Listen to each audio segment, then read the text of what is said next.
ఒకవైపు ప్రొఫెసర్‌గా పనిచేస్తూనే, రాజ్‌భవన్‌లోని గవర్నర్ నివాసంలో 2, 3 దశల్లో చిత్రాలు వేశారు. వాటి అనుభవాలేంటి? ఏ ఏ చిత్రాలు వేశారు? మొదలు ఏ గవర్నర్ మిమ్మల్ని ఆహ్వానించారు? అదొక గ్రేట్ ఆపర్చునిటీ సార్. అది దశరథ్ రెడ్డి ఫార్మర్ ప్రిన్సిపల్. ఆ సారు ప్రోద్బలంతోటే గవర్నర్ దగ్గరికెళ్ళాము. అప్పుడు ఉన్న గవర్నరు రంగరాజన్. ఆయన ఆర్‌బీఐ గవర్నర్‌గా ఉండే, తర్వాత ఇక్కడ గవర్నర్‌గా వచ్చినారు. అప్పుడు అతని ఆహ్వానం మేరకు వెళ్ళడం జరిగింది. దేనికోసం పిలిపించాడంటే కొన్ని పెయింటింగ్స్ కావాలా. అంటే మీకైతే ముందు తెలవదు పెయింటింగ్? తెలియదు. అక్కడికెళ్ళిన తర్వాత కొన్ని పెయింటింగ్స్ కావాలా, కొన్ని ఫోటోగ్రాఫ్స్ కూడా కావాలన్నాడు. ఎందుకంటే photography department, one of the department మా కాలేజీలో ఉంది కాబట్టి అట్లా. సరే అని వెళ్ళాము. వెళ్ళిన తర్వాత అక్కడ గవర్నర్ని కలిసిన తర్వాత అప్పుడు ఆయన కోరిక మేరకు కొన్ని పెయింటింగ్స్ కావాలంటే ఫస్ట్ కొన్ని నేను చేసిన పెయింటింగ్లు తీసుకెళ్ళాను. అంటే నేను మాస్టర్ చదివేటప్పుడు చేసినవి. అవి చూసి చాలా నచ్చాడు. అవి కూడా తీసుకున్నాడు సార్. అవి చిన్న సైజే. అవి బాగున్నాయని అంటే సార్‌కి ఇచ్చేసాను. ఇచ్చేసిన తర్వాత మరి ఏం కావాలి సార్ అంటే మీకు అంటే ఎట్లాంటి పెయింటింగ్స్ కావాలంటే ఇక్కడ ఉన్న మీకున్న కల్చర్ ఏదైతే ఉందో. ముందు పిలిచారా? మీకా ఏవి? ఇప్పుడు గవర్నర్ దగ్గరికి వెళ్ళడానికి గల కారణాలేంటి? కారణాలంటే అప్పుడు ఆయన వెంకటరామరెడ్డి గారు తీసుకెళ్లారా? ఎట్లా? ఓకే. వీసీకే. అప్పుడు మాకు వీసీ అతనే. డీటెయిల్‌గా చెప్పండి. వీసీ అంటే 4 కాలేజీలకి ఒక్కరే వీసీ. అప్పుడు జేఎన్‌టీయూ అని ఉండే. మేము చదివేటప్పుడు కూడా జేఎన్‌టీయూయే. అయితే ఎప్పుడైతే 2008లో 2008 సంవత్సరంలో వైఎస్ రాజశేఖర రెడ్డి అన్ని సెపరేట్ చేశాడు. అయితే హైదరాబాద్‌లోనే 2 జేఎన్‌టీయూలు ఉంటే కన్‌ఫ్యూజ్ ఉంటది. అందు గురించి అనేసి మాదేమో జేఎన్‌ఐఫ్ఏయు అని ఉన్నది.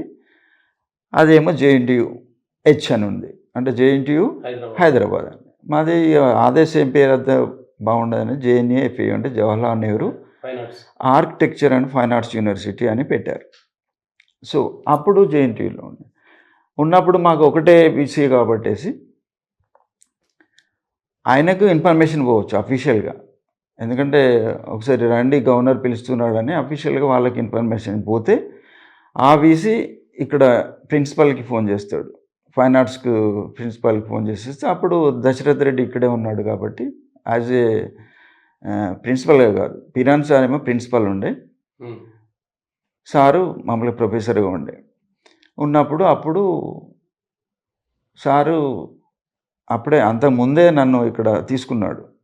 ఏదో విజిటింగ్‌గా తీసుకున్నాడు కాబట్టి సరే వెంకటేష్ అయితే బాగుంటుంది. ఎందుకంటే ఇక్కడ మాస్టర్ చేసిన వాళ్ళు లేరు అప్పుడు. మాస్టర్ చేసిన వాళ్ళు లేరు. అంతా డిప్లొమా చేసేసి ఆల్రెడీ జాబ్స్ వచ్చి ఉన్నారు సార్లు, మా సార్లని అనేసి వెంకటేష్‌ని తీసుకెళ్దాం అనేసి అప్పుడు వెంకటేష్ ఇట్లా గవర్నర్ ఆఫీస్‌కి పోదాం రా అంటే అప్పుడు వెళ్ళామన్నట్టు. తీరా మేము వెళ్తే మేము ముగ్గురం ఉంటామేమో అనుకున్నాము. ప్రిన్సిపాల్‌ను సార్ రెడ్డి సార్ అనండి. సరే వీసీ కూడా వచ్చినాడు.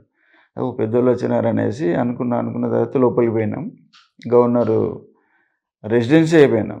రెసిడెన్సీ పోతే సార్ బయటకు వచ్చినాడు, కూర్చున్నారు, మాట్లాడితే తీరా ఏంటంటే ఆయనకు కొన్ని పెయింటింగ్స్ కావాలి, కొన్ని ఫోటోగ్రాఫ్స్ కావాలి. సరే ఫోటోగ్రఫీకి సంబంధించి రెహమాన్ అని వచ్చినాడు. ఆయన ప్రొఫెసర్‌గా ఉండే ఇది డిపార్ట్మెంట్ ఆఫ్ ఫోటోగ్రఫీలో. సో ఆయనకి ఫోటోగ్రాఫ్స్ ఇవి కావాలని చెప్పినాడు. తర్వాత పెయింటింగ్ విషయం వచ్చేసరికి నన్ను పిలిచాడు. ఇట్లా పెయింటింగ్స్ కావాలంటే సరే సార్ అన్నాను. సరే నువ్వు చేసినవి ఏమన్నా తీసుకురా అని అంటే తర్వాత తీసుకెళ్ళాను. తీసుకెళ్ళిన తర్వాత అప్పుడు అడిగాను అన్నాడు, సరే ఎట్లాంటివి కావాలా అంటే సైజు కూడా ఏమైనా మెన్షన్ ఉందా సార్ అంటే size particular 3x3 4x4 feet ఉన్నది కావాలా. తర్వాత అనేసి అప్పుడు నేను ఇచ్చినవి చూసాడు. సరే నేను మాస్టర్ చేసినప్పుడు చేసిన సార్ అంటే గుడ్, వెరీ బాగున్నాయి. అయితే అది వేసే ముందు నాకు కొన్ని స్క్రిబుల్స్ చూపెట్టు అన్నాడు. స్క్రిబుల్స్ అంటే రఫ్ స్కెచెస్ లాగా. సరే సార్ ఏమైనా సబ్జెక్ట్ ఉందా సార్ అని అడిగితే ఏం లే, మీ కల్చర్ ఏదైతే ఉందో కల్చర్ కానీ ఇంకేమైనా ఫెస్టివల్ మాన్యుమెంట్స్ ఏమైనా ఉంటే తెలంగాణ కల్చర్ మీద ప్రాధాన్యత ఇచ్చారా? ఆంధ్ర కల్చరా మీరు? తెలంగాణ మీదనే ఇచ్చాను సార్. మనం ఇక్కడే పుట్టి పెరిగాం కాబట్టి తెలంగాణ కల్చరు మాన్యుమెంట్స్ అన్నారు కాబట్టి ఆ క్లాక్ టవర్ ఒకటి వస్తుంది, తర్వాత చార్మినార్ వస్తుంది, తర్వాత గోల్కొండ వస్తుంది, ఇవన్నీ వస్తాయి. తర్వాత ఈ కల్చర్ అనేసరికి టక్కన గుర్తొచ్చేది బతుకమ్మనే. ఎందుకంటే మనం అక్కడ చాలా దసరా దీపావళి అంటేనే ఎక్కువ చేస్తారు మన దగ్గర సింగరేణిలో. కాబట్టి అవి గుర్తొచ్చి అవి చేశాను. తర్వాత పతంగులు మేము కూడా ఆడేది కైట్ ప్లే.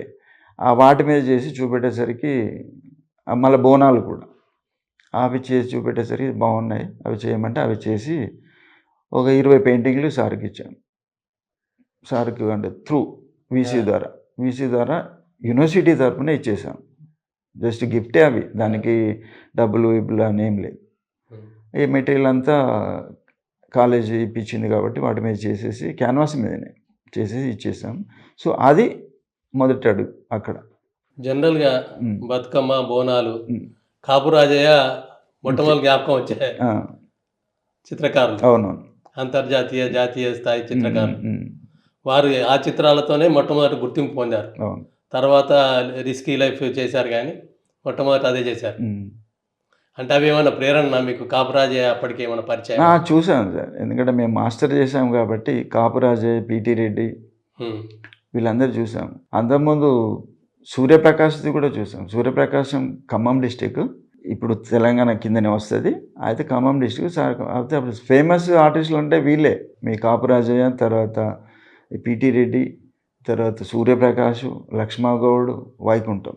అంటే మేము చదువుకున్న టైంలో వాళ్ళ పేర్లే వినబడేది కాబట్టి వాళ్ళ గురించి తెలుసుకునే వాళ్ళం. కాపురాజయ్య కూడా చూసాము.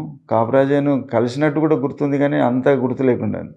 ఎందుకంటే సార్ ఇక్కడికి హైదరాబాద్ వచ్చేవాడు పోయేవాడు కాబట్టి సార్ది కూడా చూసాము. చూసేసి అంటే అట్లాంటి అంటే పండగల మీద చేసింది అవి చూసాం, కానీ సేమ్ సార్ లాగా నేను చేయలేదు. కాకపోతే నా కైండ్ ఆఫ్ వర్క్ ఎట్లా ఉంటుందో అట్లనే ఎవరి దృక్పథం వారిది ఉంటుంది. అదే. అంటే మీరు చూసిన మందమరి ప్రాంతం వేరే, ఆయన చూసిన సిద్దిపేట వేరే, అవన్నీ వేరే ఉంటాయి. బతుకమ్మలు వేరే ఉంటాయి, సద్దుల బతుకమ్మలు వేరే ఉంటాయి, రకరకాలుగా ఉంటాయి. బోనాలు కూడా రకరకాలుగా ఉంటాయి. అక్కడ ఇంకా గ్రామ దేవతలు ఎక్కువగా సార్. మా ఎల్లమ్మ, పోచమ్మ కూడా ఎక్కువ ఉండే మా ఊర్లో. సో మా ఇంట్లో వాళ్ళు కూడా చేసేవాళ్ళు. అంటే ఆ ట్రెడిషన్ వేరు. తర్వాత అనుభవం ఏంటి గవర్నర్ దగ్గర? అంటే నేను అంతే అనుకున్నా, సరే RBI governor plus president governor, ఆయనతోటి ఫోటో దిగడం ఏంటి, ఆయన అప్రిషియేట్ చేయడం ఏంటి, తర్వాత ప్రెసిడెంట్ రావడం, ప్రణబ్ ముఖర్జీ రావడం, దాని ముందే ఫోటో దిగడం, బాగుంది అనడం. దాని తర్వాత మిగతా ఏ ఆఫీషియల్స్ వచ్చినా కూడా అక్కడ ఫోటో దిగుతుంది. ఏ చిత్రం అది? చార్మినార్. అప్పుడు 1967, 70 ఆ మధ్యలో. ఏ సైజులో ఉండేది, ఏ పద్ధతిలో ఉండేది? అది సైజ్ వచ్చేసి 500 స్క్వేర్ ఫీట్. అది నాకు ఇచ్చింది చిన్న బొమ్మే, బ్లాక్ అండ్ వైట్. నేను దాన్ని కలర్లో చేశాను. 500 స్క్వేర్ ఫీట్, కొన్ని ఎలిమెంట్స్ యాడ్ చేశాను. ప్లెయిన్గా ఉండేదా లేదా ఎట్లుండేదా? ఏ సార్, అంటే మామూలుగా పెయింటింగ్స్ అనేది ఫ్లాట్ సర్ఫేస్గా ఉంటే పెయింటింగ్ అనుకుంటాం. ఇలా అది ఫ్లాట్ కాదు, ఇది కరువుగా ఉంది వాల్, దాని మీద చేశాను. అంటే ఇట్స్ కాల్డ్ మ్యూరల్ పెయింటింగ్ అనొచ్చు. ఎందుకంటే మ్యూరల్, ఇప్పుడు అజంతా మ్యూరల్ చూసామనుకోండి సార్, అజంతా మ్యూరల్ అనేది ఒక ఫ్లాట్ సర్ఫేస్ కాదు. అక్కడ పిల్లర్లు వస్తాయి, డైమెన్షన్ వస్తుంది, మళ్ళీ లోపలికి పోతుంది, బయటకు వస్తుంది. అట్లా సీలింగ్ కూడా వేశారు పెయింటింగ్. మ్యూరల్ అంటేనే అది క్వాలిటీ. మ్యూరల్కి ఒక సైజు గీజు ఏం లేదు, అది ఎంత దూరం పోతుందో అంత దూరం వేయాల్సిందే. సో ఇది కూడా వాల్కి ఫిక్సప్ కాబట్టి, ఈ కరువుది ఉంది కాబట్టి దాని మీద ఆయిల్ కలర్ తోటి, అంటే లైఫ్ లాంగ్ ఉంటుంది కదా, మనం వేసింది చిరస్థాయిగా ఉండాలనే ఒక కోరిక ఉంటుంది కదా, దానితో ఆయిల్ కలర్ తోటే చేశాను. సార్ కూడా చాలా అప్రిషియేట్ చేశారు, మాకు అవార్డ్స్ కూడా ఇచ్చారు. ఏది నరసింహన్. ఇక దాంతో రంగరాజన్ తర్వాత నరసింహన్ వచ్చినప్పుడే ఆ చార్మినార్ వేసాను. అంత పెద్ద మ్యూరల్ ఎక్కడ లేదు, 500 స్క్వేర్ ఫీట్. సో అదే పెద్ద పెయింటింగ్ రాజ్భవన్లో. సో ఇక దాంతోపాటు పెద్ద వాళ్ళు వచ్చినప్పుడు గుర్తు చేసుకోవడం, ఇది ఎవరు వేశారని అడగడం. అట్లా దాంతో ఏమైందంటే ఏ ఆఫీసర్ చేంజ్ అయినా, ఏ గవర్నర్ వచ్చినా కూడా వాళ్ళకి అవసరాన్ని బట్టి పిలవడం, అలా చేయించుకోవడం అనేది ఇప్పటి వరకు నడుస్తుంది, ఇంకా నడుస్తూనే ఉంటుంది. రంగరాజన్, నరసింహన్ అంతే, వాళ్ళతో. అంటే ఆ చిత్రాలు మీకు ఎప్పుడైనా పంపారా వాళ్ళు దిగినాక? ప్రణబ్ ముఖర్జీ కానీ ఎవరైనా దిగినాక ఎట్లా ఉంటాయని కాన్ఫిడెన్షియల్ ఉంటాయి సార్. మనమేమో జాగ్రత్తగా అనుకుంటాము. అయితే అప్పుడు కెమెరానే అలవ్ లేదు, అప్పుడు కూడా మొబైల్స్ ఉండే, 13-14లో ఉండే, కానీ మన మొబైల్స్ అలవ్ చేయరు. ఎందుకంటే అది కాన్ఫిడెన్షియల్. వాళ్ళు తీసినవి కొన్ని ఇచ్చారు, ఆ, అవి ఉన్నాయి. గవర్నర్ తోటి దిగింది, రంగరాజన్ తోటి దిగిన ఫోటో కూడా ఉంది. ఇట్లా అవి అవి ఉన్నాయి. అవి కొన్ని మనకి అవసరం ఉన్నాయి ఇస్తారు, అంతేగాని అన్నీ ఇవ్వరు. మనల్ని కూడా ఫోటో ది ఆ, దింపనివ్వరు. అది రిస్ట్రిక్టెడ్ ఏరియా. అది కాన్ఫిడెన్షియల్ కాబట్టి వాళ్ళు పోలీసులు అలో చేయరు. అదే సెంట్రల్ ఫోర్స్ ఉంటుంది, తర్వాత స్టేట్ ఫోర్స్ ఉంటుంది, అన్నీ ఉంటాయి అక్కడ.